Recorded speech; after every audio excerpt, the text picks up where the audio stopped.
સમાજ સેવા માટે જાણીતા હેમેન્દ્ર જણસારીનો જન્મદિવસ વિવિધ સેવાકીય કાર્યક્રમો સાથે ઉજવાયો હતો। હેમેન્દ્ર જણસારીને સાલ ઉઢાડી સન્માનિત કરાયા હતા અને આગેવાનો તેમજ મહેમાનો દ્વારા હાર્દિક શુભેચ્છાઓ પાઠવાઈ હતી।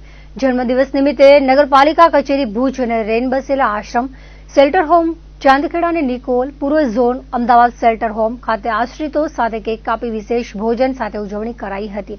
આ પ્રવૃત્તિ દ્વારા હેમેન્દ્ર જણસારીની માનવતા, સહાનુભૂતિ અને સમાજ પ્રેમને ઉજાગર કરવામાં આવ્યું હતું।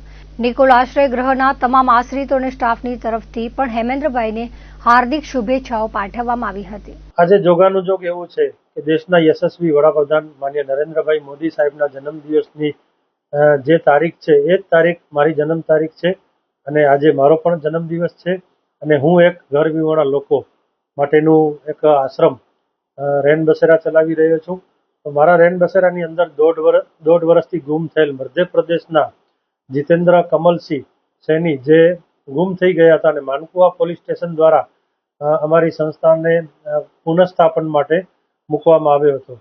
અમે એમની સારવાર કરાવ્યા બાદ સ્વસ્થ થયા અને સ્વસ્થ થયા બાદ એમના પરિવારનો સંપર્ક કરી અને આજ રોજ Mankuva police station, mental hospital Bhuj અને લોક સેવા સાર્વજનિક ટ્રસ્ટ ત્રણેયના સંયુક્ત ઉપક્રમે આજે એમનો પરિવાર એમનો કબજો લેવા માટે ખાસ મને એ ખુશી છે કે મારા જન્મદિવસ નિમિત્તે એમનો પરિવાર અહીંયા પધાર્યો છે અને જન્મદિવસ નિમિત્તે એક ગુમ થયેલો દોઢ વર્ષથી જે વ્યક્તિ હતો એ એમના પરિવારને ફરીથી મળે છે।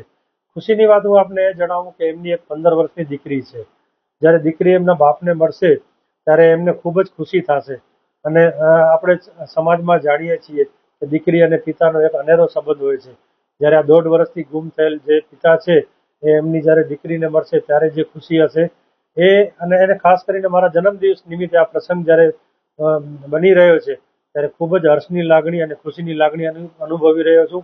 આવા કાર્યો તો વર્ષોથી થઈ રહ્યા છે અને કરી જ રહ્યા છીએ, પણ જન્મદિવસ નિમિત્તે આવા જો સદકાર્યો થતા હોય તો ભગવાને એક આ કાર્ય માટે નિમિત્ત બનાવ્યા છે એવું હું માની રહ્યો છું। કચ્છ જિલ્લાના અલગ અલગ તાલુકા, અલગ અલગ ગામોના 30 થી 35 જેટલા દિવ્યાંગોને એમના ઉપકરણો આપવામાં આવ્યા હતા। વધુમાં આજે માન્ય સાંસદશ્રીએ ખાસ એક જાહેરાત કરી હતી કે આગામી જ્યારે માન્ય પ્રધાનમંત્રીનો જન્મદિવસ આવશે ત્યારે એક અમે નેમ વ્યક્ત કરી છે સમાજ નવનિર્માણ ટ્રસ્ટ, લોકસેવા ટ્રસ્ટ અને સાંસદ પરિવાર તરફથી અંદાજે કચ્છના 1000 જેટલા દિવ્યાંગો તેમજ અન્ય જરૂરિયાતમંદ લાભાર્થીઓને વિશેષ લાભ આપવાનો નિર્ણય આજરોજ એમને જાહેર કર્યો છે અને ખુશીની વાત એ થશે દિવ્યાંગો માટે કે આગામી જન્મદિવસના એક મોટા પાયે આયોજન કરી અને 1000 જેટલા લાભાર્થીઓને ખાસ કરીને એમાં દિવ્યાંગોનો વધુમાં વધુ સમાવેશ કરી અને લાભ આપવાનો નિર્ધાર કર્યો છે। ખાસ કરીને કચ્છના યુવા સાંસદ મારા પરમ મિત્ર વડીલ શ્રી વિનોદભાઈ ચાવડા દર વર્ષે પોતાનો જન્મદિવસ તેમજ માનનીય પ્રધાનમંત્રીનો જન્મદિવસ તેમજ મુખ્યમંત્રીનો જન્મદિવસ સેવા કાર્યથી ઉજવતા હોય છે।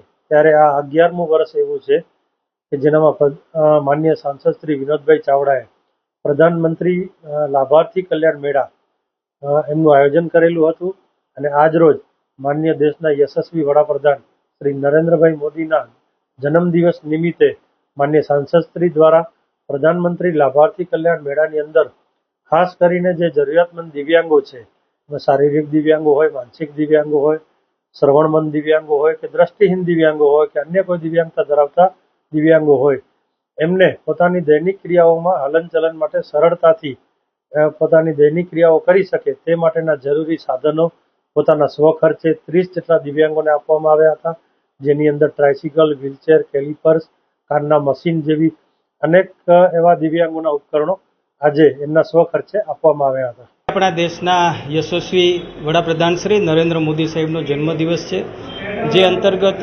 વિવિધ કાર્યક્રમો અમારી ભારતીય જનતા પાર્ટી દ્વારા પણ કરવામાં આવ્યા છે અને દર વર્ષે હું પણ મારી સંસ્થાના માધ્યમથી અલગ અલગ કાર્યક્રમો અમે કરી રહ્યા છીએ।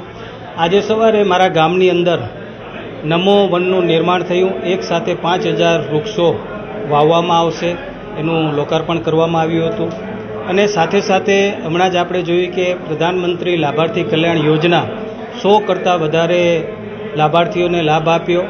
અનેક દિવ્યાંગો છે એમને પણ આજે એમના જીવન જરૂરિયાત પ્રમાણે એમને પણ આજે લાભો આપવામાં આવ્યા। સવારે સ્મૃતિવનની અંદર યોગ દિવસની ઉજવણી કરવામાં આવી અમારા ભારતીય જનતા પાર્ટી દ્વારા પણ નરેન્દ્ર મોદી સાહેબના જન્મ દિવસ અંતર્ગત એમના દીર્ઘાયુ આયુષ્ય માટે આજે મંદિરની અંદર આરતીનું આયોજન કરવામાં આવ્યું હતું, સ્વચ્છતાનું આયોજન કરવામાં આવ્યું હતું.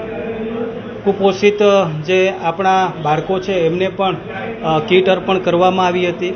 આના પછી સ્વચ્છતાનો સંદેશ આખા દેશને મળે એના માટે સ્મૃતિવનની અંદર પણ એક સાથે લાખો લોકો સંકલ્પ લેશે, જેનો પણ કાર્યક્રમ છે. ત્યારબાદ રિજનલ સાયન્સ સેન્ટર આપણું જે ભુજની અંદર જે છે કે ત્યાં પણ વિદ્યાર્થીઓની અલગ અલગ સ્પર્ધાઓ રાખવામાં આવી છે. એ ઉપરાંત આદરણીય શ્રી નરેન્દ્ર મોદી સાહેબ આજે લાઈવ થવાના છે અને દરેક જિલ્લાઓની અંદર સ્વાસ્થ્ય કેમ્પ થઈ રહ્યા છે. CHC ઢોરી મધ્યે પણ એનું આયોજન કરવામાં આવ્યું છે, દુધઈ મધ્યે પણ એનું આયોજન કરવામાં આવ્યું છે. સાંજે ભુજ હાટની અંદર સ્વદેશી સાંસદ મેળાનું પણ આયોજન કરવામાં આવ્યું છે કે આ નાના નાના વેપારીઓને એનો લાભ મળી શકે. અને છેલ્લે જે આપણે બધા જાણીએ છીએ કે નવરાત્રિના પાવન પ્રસંગે સૌ પદયાત્રી માતાના મળ જાય છે અને એમના માટે પણ એક સેવા કેમ્પનું આયોજન મારી સંસ્થા દ્વારા કરવામાં આવ્યું છે, જેનું પણ આજે લોકાર્પણ ઉદ્ઘાટન કરવામાં આવશે. આવા અનેક વિવિધ કાર્યક્રમો આજે નરેન્દ્ર મોદી સાહેબના જન્મદિવસ અંતર્ગત આજે અમારી ભારતીય જનતા પાર્ટી અને મારી સંસ્થાના માધ્યમથી અમે કર્યા છે.